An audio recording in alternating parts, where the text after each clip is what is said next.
Good evening friends. I am in Confident Cochin office. ഇന്ന് എന്റെ കൂടെ ഒരു സ്പെഷ്യൽ ഗസ്റ്റ് ഉണ്ട്.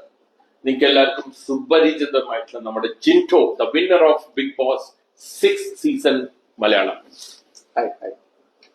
അപ്പൊ ജിൻറ്റോ, ഞങ്ങൾക്കൊക്കെ ഒരു പ്രൗഡ് മൊമെന്റ് ആണ്. ജിൻറ്റോ ആ പ്രൈസ് ജയിച്ചതും കിട്ടിയതും എല്ലാം ഒരു പ്രൗഡ് മൊമെന്റ് ആണ്. ഞാൻ അവിടെ ഉണ്ടായിരുന്നല്ലോ സ്റ്റേജില്. അപ്പോ ജിൻറ്റോന്റെ ആ ഫൈനൽ മൊമെന്റ്, ലാലേട്ടൻ രണ്ടുപേര് കൈ പിടിച്ചല്ലോ. അപ്പോ ഞാൻ ജിൻറ്റോന്റെ ഫേസ് കണ്ടു, ദൈവത്തിലേക്ക് പ്രാർത്ഥിച്ചിട്ട്. ആ ഒരു സിംപ്ലിസിറ്റി, എളുമ, ഒരു ഞാൻ ജയിച്ചു എന്നുള്ള ഒരു ഫീലിംഗ് അല്ല, ആര് ജയിച്ചാലും കുഴപ്പമില്ല എന്നുള്ളൊരു ഫീലിംഗ്. ആ ഒരു മൊമെന്റിൽ ജിൻറ്റോന് എന്താ തോന്നിയത്, ആ ലാലേട്ടൻ കൈ പിടിച്ച് ഫൈനൽ മൊമെന്റില്? കാരണം ഞാൻ അവിടെ നിൽക്കുമ്പോൾ തന്നെ ഞാൻ ഒരുപാട് പ്രാർത്ഥിച്ച് നിൽക്കുന്നായിരുന്നു. കാരണം നമുക്ക് അവസാന നിമിഷം വരെ നമുക്ക് എന്ത് സംഭവിക്കാം, എന്താണ് ഏതാണ് നമുക്കൊന്നും അറിയില്ല. കാരണം ഞാൻ എന്റെ പ്രൈസ് ലാലേട്ടൻ കൈ പൊക്കിയതപ്പോ തന്നെ സാധാരണ നമ്മൾ ആൾക്കാർ എന്താ അതിനകത്തൊരു എക്സൈറ്റ്മെന്റില്ല കാണിക്കുന്നത്. ഞാൻ ശരിക്കും മുട്ടുകുത്തി വീടായിരുന്നു. അതെ അതെ, ശരിയാണ്. ഞാൻ ഭൂമിദേവിയെ വഴങ്ങി, നിങ്ങളെല്ലാവരും വഴങ്ങി നിൽക്കായിരുന്നു. കാരണം അതെനിക്ക് ഞാൻ എപ്പോഴും പ്രാർത്ഥിക്കുന്നതാണ്. രാവിലെ വൈകുന്നേരം മുട്ടുകുത്തി അങ്ങനെ പ്രാർത്ഥിക്കുന്ന ആളാണ്. കാരണം നമുക്ക് ദൈവത്തിനോടും ജനങ്ങളോടൊക്കെയാണ് നന്ദി പറയാനുള്ളത്. എന്താ ഫീലിങ്ങിന്റെ പറഞ്ഞറിയിക്കാൻ പറ്റില്ല. കാരണം അതുപോലത്തെ ഇനി എനിക്ക് അങ്ങനത്തെ ഒരു സക്സസ് ഇല്ല. അതാണ് ഏറ്റവും വലിയ സക്സസ് എന്ന് ചിന്തിക്കുന്ന ആളാണ് ഞാൻ. അല്ല, ഇനി പല സക്സസും ജീവിതത്തിൽ വരും, അത് ഷുവറാണ്. പക്ഷെ ജിൻറ്റോന്റെ ഒരു കാര്യം ഞാൻ ആലോചിച്ചു, ആ ഒരു അനൗൺസ്മെന്റ് നടന്നല്ലോ, അപ്പോ ജിൻറ്റോ അങ്ങനെ മുട്ടുട്ടിയിട്ട് പ്രാർത്ഥിക്കായിരുന്നു. അല്ലാണ്ട് ഒരു ഒരു ഇതല്ല, ഒരു ദൈവത്തിനോട് നന്ദി. അതൊക്കെ ഒരു സ്പെഷ്യൽ മൊമെന്റ് അല്ലേ? സത്യം, നമുക്ക് പറഞ്ഞറിയിക്കാൻ പറ്റില്ല നമുക്കത്, അല്ലേ? കാരണം നമുക്ക് ഏറ്റവും എല്ലാം തരുന്ന ദൈവമല്ലേ. ദൈവത്തെ മുമ്പിൽ നമ്മളെല്ലാം ചെയ്യുന്നത്. Very good, very good. അതൊരു ജിൻറ്റോയുടെ സ്പെഷ്യൽ ക്യാരക്ടറായിട്ട് ഞാൻ കാണുന്നത്. പിന്നെ ഈ 100 ദിവസം ബിഗ് ബോസിനുള്ളിൽ ഉണ്ടായിരുന്നല്ലോ, അതിന്റെ എങ്ങനത്തെ എന്താണ് ആ ഫീലിംഗ്? 100 ദിവസം നല്ല കഷ്ടമല്ലേ? തീർച്ചയായിട്ടും. കാരണം നമുക്ക് മറ്റുള്ളവരോട് എപ്പോഴും നമ്മൾ ശത്രുക്കളെ പോലെ സ്നേഹിക്കാൻ പഠിച്ചാൽ മതി. നമ്മുടെ ജീവിതത്തിൽ എപ്പോഴും വിജയം ഉണ്ടാവും. നല്ലൊരു പോയിന്റ് കേട്ടോ. ശത്രുക്കളെ നമുക്ക് സ്നേഹിക്കാൻ പഠിച്ചാൽ ഓട്ടോമാറ്റിക് ആയിട്ട് അവര് നാളൊരിക്കലും നമ്മളെ റെസ്പെക്ട് ചെയ്യേണ്ട ഒരു അവസ്ഥയിലേക്ക് നമ്മൾ വരും. ഓട്ടോമാറ്റിക് ആയിട്ട് വരും. കാരണം അത് ദൈവം ഉടനെ എത്തിക്കും. കാരണം അങ്ങനെയാണ് കർമ്മ എന്നുള്ള സാധനമുണ്ട്. ഓട്ടോമാറ്റിക് ആയിട്ട് വരും. അങ്ങനെ വിശ്വസിക്കുന്ന ആളാണ് ഞാൻ. ചെറുപ്പം മുതലേ ഞാൻ അങ്ങനെ അധ്വാനിച്ച് ജീവിച്ചുള്ള ഒരാളാണ്. ഞാൻ സാറിന് പറഞ്ഞില്ലേ, അതായത് 9ാം ക്ലാസ് പഠിക്കുമ്പോൾ ഞാൻ ബാറിൽ ഒരു 10 രൂപയ്ക്ക് വേണ്ടി ഛർദ്ദിച്ച് പോയിട്ടുണ്ട്. അയ്യോ. അപ്പൊ ആ അവസ്ഥ നേരെ 10 രൂപ ഛർദ്ദിക്കാൻ ഞാൻ പ്രാർത്ഥിക്കായിരുന്നു. കാരണം 100 രൂപ കിട്ടും. കാരണം എന്റെ വീട്ടിൽ അത് എനിക്ക് ഇതാണ്, ഞാൻ പഠിക്കുന്ന സമയത്താണ്. അപ്പൊ ആ അവസ്ഥയിൽ നിന്ന് നമുക്ക് ഇങ്ങനെ കയറി വരാന്ന് പറഞ്ഞാൽ നമ്മൾക്ക് ആരോ ഒരു പോസിറ്റീവ് വൈബ് ഉണ്ട് മുകളിലേക്ക് പിടിച്ച് കയറ്റാൻ. അത് നമ്മൾ താഴെ കിടക്കുന്ന ആൾക്കാർക്ക് നമ്മൾ കൈ കൊടുത്ത് കയറ്റിക്കൊണ്ട് നോക്കി, നമ്മള് മുകളിൽ പിടിക്കുന്ന ആൾക്കാർ നമ്മൾ കയറ്റിക്കൊണ്ടിരും. അങ്ങനെ വിശ്വസിക്കുന്ന ആളാണ് ഞാൻ. പക്ഷെ അത് ഈ ഒരു പോയിന്റ് പറയാനുണ്ട്. ജിൻറ്റോ ഇന്ന് ജയിച്ച് ഒരു ബിഗ് ബോസിന്റെ ടോപ്പ് ലെവലിൽ നിൽക്കുകയാണ്. അപ്പൊ നോർമലി ആൾക്കാർ ഇതൊന്നും പറയില്ല. അവർ പറഞ്ഞു ഞാൻ ഗോൾഡൻ സ്പൂണിൽ ജനിച്ചു, ഞാൻ ഗോൾഡൻ സ്പൂണിൽ ജീവിച്ചു, അങ്ങനെയാണ്. അപ്പൊ ജിൻറ്റോ ആ പഴയതൊന്നും മറക്കില്ല. അത് ഡെഫിനറ്റ്ലി ഒരു സ്പെഷ്യൽ ക്വാളിറ്റിയാണ്. അത് അത്ര കഷ്ടപ്പെട്ടു മുന്നോട്ട് വന്ന് ഇന്നൊരു സക്സസ് ആയല്ലോ. ഞാൻ ചിലപ്പോ നമ്മള് സാധാരണ തട്ടുകട പോയി ഭക്ഷണം കഴിക്കാറുണ്ട്. ഞാൻ ഇവിടെ വന്നിട്ട് സാധാരണ അവരൊന്നും എന്നെ വിളിച്ചിട്ട് പോലും ഞാൻ ഫോൺ എടുത്തിട്ടുണ്ടായിരുന്നില്ല. കാരണം ഇതിന് എനിക്ക് എടുക്കാൻ പറ്റുന്നില്ല. പക്ഷെ ഞാൻ ഈ ദിവസങ്ങളിലൊക്കെ അവരുടെ അടുത്തൊക്കെ ചെന്നു. Very good. അവരുടെ അടുത്ത കടകളിലൊക്കെ ഞാൻ കയറി. അവരൊക്കെ ഭയങ്കര സന്തോഷമായി. അയ്യോ, ഇങ്ങോട്ട് വന്നോ. കാരണം നമ്മളൊക്കെ വളർന്നു വന്ന സ്ഥലമാണ്. നമ്മൾ കേരളത്തിൽ മുമ്പ് തന്നെ ഫുഡ് കഴിച്ചിട്ട് പോയ സ്ഥലമാണ്. അപ്പൊ ഓട്ടോമാറ്റിക് ആയിട്ട് അവരൊക്കെ എന്നോട് കൂടുതൽ പ്രവർത്തിക്കുന്നത്. നമുക്ക് വേണ്ടിട്ട് അമ്മമാര്, കുട്ടികള്, അവരൊക്കെയാണ് നമ്മുടെ കൂടുതൽ ഫാൻസ്. അപ്പൊ അവരെ കാണാന്നല്ലാണ്ട് പിന്നെ നമ്മൾ മറ്റുള്ളവരെ കാണാന്നുള്ളതല്ലോ അല്ലെ. അപ്പോ ജിൻറ്റോ ഒരു നെക്സ്റ്റ് ജനറേഷനത്തെ എല്ലാവർക്കും ഒരു സ്ഫൂർത്തിയാണ്.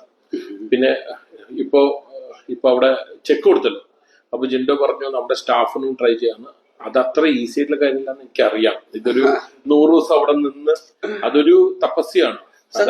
ചെയ്യാം. നമ്മൾ ഇത്രയും നാള് നമ്മൾ ഈ പുറത്ത് ലോകത്ത് ജീവിക്കുന്നുണ്ടല്ലോ, എത്രയും നാള് നമ്മൾ ജീവിക്കുന്നു. ഒരു 100 ദിവസം നമുക്ക് അതിനകത്ത് മാറ്റി വെക്കാൻ നമ്മൾ സിമ്പിൾ ആയിട്ട് എത്ര വർഷം ജീവിക്കുന്ന ആൾക്കാർക്ക് 100 ദിവസം തന്നെ എത്ര നിസ്സാര ദിവസവും അങ്ങനെ മൈൻഡിന് കാൽക്കുലേഷൻ ആക്കി വെക്കണം. ഇപ്പൊ നമ്മൾ എല്ലാ സ്റ്റേജിൽ കയറി പെർഫോം ചെയ്യാൻ കയറണമെന്ന് വെച്ചോ, നമ്മൾ ആ സ്റ്റേജിൽ കയറി ഒരു പാട്ട് പാടാൻ വേണ്ടി പെർഫോം ചെയ്യുന്ന ഒരു കുട്ടിയാണെങ്കിൽ എത്ര വർഷം കൊണ്ടായിരിക്കും അവൾ ഒരിക്കലും ആയിരിക്കും മത്സരത്തിന് കയറണത്. അപ്പൊ ആ സ്റ്റേജിലാണ് നമ്മൾ പെർഫോം ചെയ്യുന്നത്. അപ്പൊ അതിനകത്ത് 100 ദിവസം എന്ന് പറഞ്ഞാൽ ഒരു ദിവസമായിട്ട് നമ്മുടെ മൈൻഡിൽ കാണാവൂ. അങ്ങനെ ചിന്തിക്കണം. അവിടെ ഉള്ളവർക്ക് 100 ദിവസം എന്ന് പറഞ്ഞാൽ 16 ദിവസമാണ്. പക്ഷെ 100 ദിവസം എന്ന് പറഞ്ഞാൽ ഒരു ദിവസമായിട്ട് കാണുന്നത്. കാരണം നമ്മൾ ആ 100 ദിവസത്തിനും പ്ലാൻ ചെയ്യണം. ജിൻറ്റു എന്നോട് പറഞ്ഞല്ലോ കുറച്ച് മുമ്പ്. ജിൻറ്റു ഇത് എല്ലാ ഭാഷയിലത്തെ ബിഗ് ബോസ് കണ്ട് പ്ലാൻ ചെയ്തു. അതെങ്ങനെ ഡീറ്റെയിൽ ആണെന്ന് പറയാൻ പറ്റും? നമ്മള് എല്ലാ ഭാഷയിലും ഫുൾ കാണുന്നില്ല. അപ്പൊ അതിന്റെ ബിഗ് ബോസ് ഹിന്ദിയില് തമിഴ് അടിച്ചു കൊടുത്തായിട്ട് ഇങ്ങനെ കുറെ സാധനങ്ങൾ വരും യൂട്യൂബിൽ ഇങ്ങനെ കിടക്കണ്ടാവും. അത് മാത്രം ഇങ്ങനെ കണ്ട് യാത്ര ചെയ്യുമ്പോഴൊക്കെ കാണും. ഈ ഒരു വർഷം ഞാൻ ഇങ്ങനെ കാണായിരുന്നു. അപ്പൊ നമുക്ക് എന്താണ് ചെയ്യേണ്ടത്, ഏതാണ് ചെയ്യേണ്ടത്, എനിക്ക് കൂടുതൽ മനസ്സിലായ കാര്യം എന്ന് വെച്ചിട്ടുണ്ടെങ്കിൽ അവർ ഗ്രൂപ്പ് ചേർന്ന് കളിക്കുന്ന ആൾക്കാർ ആരും സക്സസ് ആവൽ കുറവാണ്. അത് അപ്പൊ ഇൻഡിവിജ്വാലിറ്റി വേണമെന്നുള്ളത് സിംഗിൾ ആയിട്ട് കളിച്ചാൽ നമുക്ക് കൂടുതൽ ആൾക്കാർ സക്സസ് ആയിട്ടുള്ളതെന്ന് എനിക്ക് മനസ്സിലായി. അത് തന്നെയാണ് ഞാൻ കൂടുതലും ഒരു ഗ്രൂപ്പിലേക്ക് വരാണ്ട് സിംഗിൾ ആയിട്ട് തന്നെ മൈൻഡിനെ കീപ്പ്. പക്ഷെ അങ്ങനെ ചെയ്യാൻ ബുദ്ധിമുട്ടാണ്. കാരണം നമ്മളൊരു കുടുംബത്തിൽ താമസിക്കുമ്പോൾ ഒരു 25 പേരുണ്ടെങ്കിൽ ഒരു കുടുംബത്തിൽ കൂട്ടുകുടുംബമാണെങ്കിൽ ഈ 24 പേരും ഒരാളെ കുറ്റം പറയാണ്. ഒരാള് മാത്രം തെറ്റാരെന്ന് പറഞ്ഞാൽ അവന്റെ അവസ്ഥ തീർന്നു. പക്ഷെ അതിനെ മറികടക്കാന്ന് പറഞ്ഞാൽ അതാണ് ചെയ്യേണ്ടത്. അത് മോട്ടിവേഷനും അതിനൊരു സ്ട്രെങ്ത്തും വേണം. അതെല്ലാവർക്കും ഉണ്ടാവില്ല കേട്ടോ. അത് അത്ര ഈസി അല്ല. അത് ഈസിയുടെ കാര്യമില്ല. നമ്മള് വഴി വെട്ടി മാറി 24 പേരെ വഴി വെട്ടി പോകണം. നമുക്കിത് സംസാരിക്കാൻ ഈസിയാണ്. പക്ഷെ 100 ദിവസം ഇത് ചെയ്ത് പോകണ്ടേ? 1 ദിവസം 2 ദിവസം അല്ലല്ലോ. ഇതിൽ 1-2 മണിക്കൂറിന്റെ അല്ലേ. കാരണം അവിടെ ഒരു ദിവസം പോകണമെന്നുണ്ടെങ്കിൽ നമുക്ക് ഒരു മാസം പോലെ അല്ലെ. കാരണം ഫോണില്ല, TV ഇല്ല, ഒന്നുമില്ല അവിടെ. നമുക്ക് മനുഷ്യന്മാരും വേറെ ആൾക്കാരെ കാണാൻ പറ്റില്ല. ഇവരെ തന്നെ കാണുമല്ലോ. ഇവര് തമ്മിൽ സംസാരിക്കണം. ഇവരാകുമ്പോ ഓരോ മിനിറ്റിന് നമ്മളെ പ്രൊവോക്ക് ചെയ്ത് പിടിക്കും. കാരണം നമ്മള് അവിടുന്ന് ഒരാളെ എല്ലാം അടിക്കുകയും ചെയ്ത് നമ്മൾ പുറത്താകും. അപ്പൊ നമ്മളെ കണ്ടാൽ തന്നെ ഫിസിക്കൽ അത്യാവശ്യം കുഴപ്പമില്ല. അപ്പൊ നമുക്ക് ദേഷ്യം ഉണ്ടെങ്കിൽ ഓട്ടോമാറ്റിക്കലി നമ്മൾ അടിക്കും. അപ്പൊ അങ്ങനെ അവർ പുറത്തു പോകും. നമ്മൾ മാക്സിമം അവര് നമ്മൾ പ്രൊവോക്ക് ചെയ്യും. അത് പറഞ്ഞു ഇത് പറഞ്ഞു ചീത്ത പറഞ്ഞു മാക്സിമം അതൊക്കെ കേട്ട് പറയേണ്ടത് തിരിച്ച് പറഞ്ഞു അങ്ങനെ നമ്മൾ നിൽക്കാൻ പഠിക്കാൻ ഇച്ചിരി ബുദ്ധിമുട്ടാണ്. സക്സസ് അല്ലെ. അപ്പോ എനിക്ക് Jinto is a gym trainer. അപ്പൊ സ്ട്രെങ്ത്തിന് ഒരു കുറവുണ്ടാവില്ല, നല്ല സ്ട്രെങ്ത് ഉണ്ടായിരിക്കും. പക്ഷെ ഇതിനും ഉപരിയായിട്ട് പുള്ളി മെന്റലി ഒരു സ്ട്രോങ് ആണ്. അത് ഡെഫിനറ്റ്ലി സിംപ്ലിസിറ്റിയുടെ കൂടെ ഒരു സ്ട്രെങ്ത് ഉണ്ട്. Mentally you are very strong. അപ്പൊ പിന്നെ ഇമോഷണൽ പേഴ്സൺ ആണ്. അപ്പൊ you know how to make a wholesome man. അത് എന്താ പറയാ,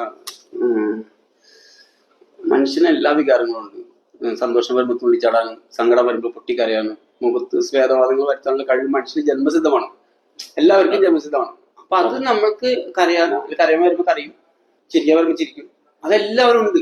പക്ഷെ അതിന് ദേഷ്യം വരുമ്പോൾ ദേഷ്യം വരും. പക്ഷെ അതൊക്കെ വേണ്ടാന്ന് വെക്കാനും നമുക്ക് പറ്റും. അത് നമ്മുടെ മനസ്സാണ്. അപ്പൊ എല്ലാവർക്കും ഈ കഴിവുള്ളതാണ്. എല്ലാവരും വിചാരിച്ചാൽ ഇത് നടക്കും. എത്ര താഴെ നിൽക്കുന്ന ആളെ നമ്മള് അവനൊന്നും പറ്റില്ല എന്ന് പറഞ്ഞ് തള്ളരുത്. അവനും പറ്റും. ഡെഡിക്കേറ്റ് ചെയ്താൽ ഡെഡിക്കേഷൻ ചെയ്താൽ എല്ലാവർക്കും പറ്റും. എക്സലന്റ്. പിന്നെ ഒരു കാര്യം ചോദിച്ചോട്ടെ, ഇതില് മറ്റുള്ള ആൾക്കാരെ ആരും ചോദിക്കാത്തൊരു ക്വസ്റ്റ്യനാണ്. കോൺഫിഡൻസ് ഗ്രൂപ്പിന്റെ ഒരു 50 ലക്ഷത്തിന്റെ ഒരു പ്രൈസ് ഉണ്ടായിരുന്നു. അതൊരു സ്ഫൂർത്തിയായിരുന്നു ഈ പ്രോഗ്രാമില്. 50 ലക്ഷത്തിന്റെ ഒരു പ്രൈസ്, ക്യാഷ് പ്രൈസ് അല്ലല്ല, അതൊരു എന്താണ്, അതൊരു മോട്ടിവേഷൻ ആയിരുന്നു. പിന്നെ തീർച്ചയായിട്ടും. കാരണം വെച്ചിട്ടുണ്ടെങ്കിൽ അവിടെ വരുന്ന എല്ലാവരും പറഞ്ഞൊരു കാര്യം വന്നിട്ട് അവർ വിൻ ചെയ്യാനുള്ള പല ആൾക്കാരും പറഞ്ഞൊരു കാര്യം പറഞ്ഞുതരാം. ഞങ്ങൾക്കൊരു വീടില്ല. അവിടെ വരുന്ന ആൾക്കാർ പറഞ്ഞാണ്. സത്യം പറഞ്ഞാൽ എനിക്ക് സങ്കടമായിരുന്നു കേട്ടോ. വീടില്ല, അവർക്ക് വീട് വെക്കണം, വാടകയ്ക്ക് താമസിക്കുന്നത്, പൈസ ഇല്ല, ലോണാണ്, അതാണ് ഇതാണ്. അപ്പൊ അവർക്ക് ഒരുപാട് പ്രതീക്ഷ അവിടെ വരുന്നത്. കാരണം 50 ലക്ഷം എന്ന് പറഞ്ഞാൽ ചില്ലറ കാര്യമില്ലല്ലോ. എത്ര നാളെ ഞങ്ങളെപ്പോലെ ആൾക്കാർ പണിയെടുത്ത് ഉണ്ടാക്കാൻ പറ്റുന്ന കാര്യമാണ്. ഒരിക്കലും ഉണ്ടാക്കാൻ പറ്റില്ല. കാരണം ഞങ്ങളൊക്കെ മറ്റേ ലോൺ എടുത്ത് അത്ര ലോൺ കിട്ടില്ലല്ലോ. ലോൺ തന്നെ കിട്ടില്ല. അപ്പൊ അതുപോലെ ലോൺ എടുത്തും കാര്യങ്ങളൊക്കെ ചെയ്യേണ്ട കാര്യങ്ങളാണ്. ഇതൊക്കെ നമ്മള് ഈ 50 ലക്ഷം എന്ന് പറഞ്ഞാൽ കേൾക്കുമ്പോ ഒരു മോട്ടിവേഷൻ ആണ്. മോട്ടിവേഷൻ അല്ല, അതിന്റെ അപ്പുറമാണ്. Thank you. പിന്നെ നമ്മള് ഈ ഞാൻ പറഞ്ഞ പോലെ 16 സാറിനെ പോലെ ഒരാൾക്ക് ഇങ്ങനെ എല്ലാ ബിഗ് ബോസിലും ഇത്രയും പൈസ കൊടുക്കുന്നുണ്ട്. സാറ് അവിടെ ഒരുപാട് പരസ്യങ്ങള് ആൾക്കാർ ചെയ്യുന്നു. സാറിന് മാത്രം അവിടുത്തെ ഒരു പരസ്യങ്ങൾ സാറിന് ഞാൻ കണ്ടില്ല. ഉള്ളിൽ വന്ന് ഞങ്ങളല്ല. അതില് കോൺഫിഡൻസ് ഗ്രൂപ്പിൽ നിന്ന് ദൈവം സഹായിച്ച നല്ലൊരു ബ്രാൻഡാണ്, എല്ലാവർക്കും അറിയാം. അപ്പൊ നമ്മളത് ഇതൊരു സെയിൽസിന് വേണ്ടി നമ്മൾ ചെയ്യുന്നതല്ല. സാറിനൊരു എളിമയാണ് ഞാൻ അവിടെ കണ്ടത്. സത്യം പറഞ്ഞു. കാരണം വെച്ചിട്ടുണ്ടെങ്കിൽ ഞങ്ങളുടെ അവിടെ ഒരു സമയത്ത് ഒരു പരസ്യമോ കാര്യങ്ങളോ അങ്ങനൊന്നും ഞങ്ങൾ അതല്ല കാണുന്നത്. സാറ് സിമ്പിൾ ആയിട്ട് വന്ന് ചെക്ക് കൊടുത്ത് സാറ് പോയി. കാരണം ഞാൻ വിചാരിച്ചേ സാധാരണ എങ്ങനെയാ അത്ര ഹൈപ്പിലോ മനസ്സിലായോ, അങ്ങനെയുള്ള ആൾക്കാരെ ഞാൻ കണ്ടാണ്. ഇതൊരു സിമ്പിൾ ആയിട്ട് പറയാ, എന്നെ പോലെ ഒരാളോട് ഇരിക്കുന്നത് ഞാൻ കൈ വന്നു. അതൊക്കെ നമുക്ക് എന്താ പറയാ, ഒരു കുളിരാണ്. സാറേ സാറിനെ കണ്ടപ്പോ തന്നെ ചോദിച്ചിട്ടുണ്ട് സാറേ എനിക്ക് ചാൻസ് തരും. അതെ സാറിന്റെ പരസ്യങ്ങളൊക്കെ ഞാൻ ചെയ്യാം. അതെ, പുള്ളി ആഡിൽ ചാൻസ് ചോദിച്ചു. പക്ഷെ ഇന്നൊരു ഗുഡ് ന്യൂസ് ഉണ്ട്. പുള്ളി നമ്മുടെ VK പ്രകാശ് ചെയ്ത സിനിമയിൽ ഒരു റോള് നേടിയെടുത്തു. ഇന്നിപ്പോ ഡയറക്ടറായിട്ട് സംസാരിച്ച് കൺഫേം ആയി അല്ലേ? ഹാപ്പി ആണോ? ഹാപ്പിയാണോ? ഇതിലൊക്കെ മൂവ്മെന്റ് തന്നെ ഏറെ എന്തുള്ള കാരണം വർഷങ്ങളായിട്ട് ചിന്തിക്കുന്നുണ്ട് എന്തിലൊക്കെ ചെയ്യണം എന്നുള്ളത്. എല്ലാം കൂടി ഒന്നിച്ച് വരട്ടെ. അപ്പൊ ഇതെല്ലാം ഒരു ദൈവത്തിന്റെ കൃപയാണ്. അപ്പൊ ലാസ്റ്റ് ക്വസ്റ്റ്യൻ ചോദിച്ച് നമുക്ക് ക്ലോസ് ചെയ്യാം. ബിക്കോസ് ഇപ്പോ ജിൻറ്റോ ഗൾഫിലേക്ക് പോവാണ്, അവിടെ ഒരു അസൈൻമെന്റ് ഉണ്ട്. അപ്പോ ഇനിയൊരു 100 ദിവസം ഇതേപോലെ നിന്ന 50 ലക്ഷത്തിന്റെ പ്രൈസ് ഉണ്ട്, കോൺഫിഡൻസ് പോവാ? ഇല്ല, ഞാൻ എന്താ പറയുക, നമ്മള് എപ്പോഴും മറ്റുള്ളവർക്ക് വേണ്ടി മാറിക്കൊടുക്കണം. Very good. കാരണം ഇനി എന്ന് പറഞ്ഞ ഒരു ചാൻസ് ഞാൻ എടുക്കരുത് അല്ലെ? നമ്മൾ എപ്പോഴും മറ്റുള്ളവർക്ക് വേണ്ടി ഞാൻ മാറിക്കൊടുക്കാന്നുള്ളതാണ്. അതിപ്പോ എനിക്കത് ചാൻസ് തന്നാലും ഞാൻ പോവില്ല. കാരണം മറ്റുള്ളവർക്ക് വേണ്ടി നമ്മൾ മാറണം അല്ലെ? കാരണം അവരും ജയിക്കട്ടെ. Very good. ഇതൊരു നല്ലൊരു തോട്ടാണ്. With this, thank you friends. Have a nice day, have a nice week. The life is glorious and beautiful. See you all soon. Bye bye. Thank you.